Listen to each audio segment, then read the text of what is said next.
Very summery. Yeah, and It's I nice. was about to tell you, there's no sun outside. No, of course not. Oh yeah, it's starting to rain. Horrible. Yeah, the rain is really horrible. It's good that you're here in the hotel room all day. Trust me, I've been out already this morning. Been riding bikes. And I'll be going to the cricket later. I'm gonna make the most of it. Don't worry. Okay, good.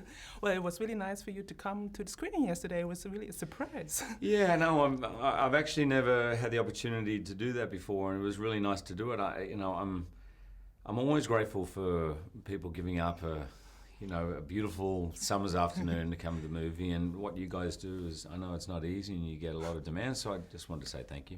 It was perfect. How happy are you with the final film? I'm really happy with it. Our goal at the beginning was to create a movie that felt completely different from all the others, including the X-Men movies and the first Wolverine, to make something more intimate, something with greater action, great spectacle, but actually be a more serious look at this character and more detailed and deeper look at him. And Jim Mangold delivered that.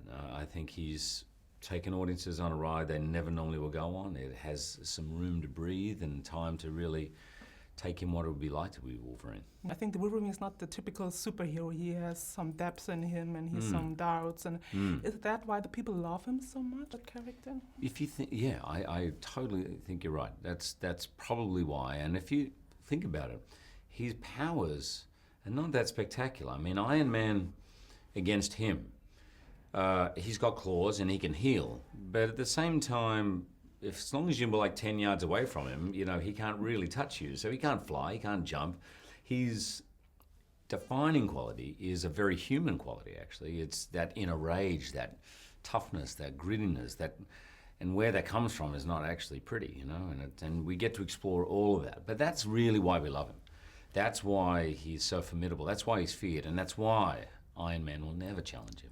Okay. Well, it could have something to do with the studios involved. But I think you're right. Yeah. Well, what I also loved at that movie was the Jean comeback. Famke was back on the set, and that they kind of have a solution. How important was that?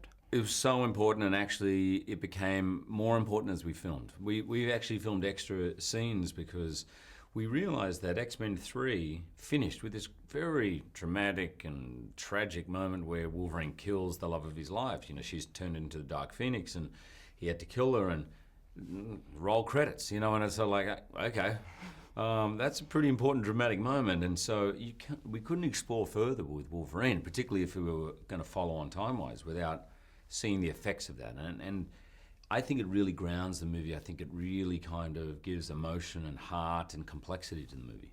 With all the work you've done and all the films you did, I read that you once thought about being a freelance journalist. So you would be sitting here. Yeah, no, my dream was more radio. That's when I graduated as a journalist, majoring in journalism, and radio was my thing because I love to travel. And as much as I like cameramen, I love the idea, and soundmen, I love the idea of just having, back then, I'm going to date myself, a reel-to-reel, and traveling around the world sort of, delivering stories. I just thought that would be a great life. But actually, when it came down to it, I wouldn't be a good journalist.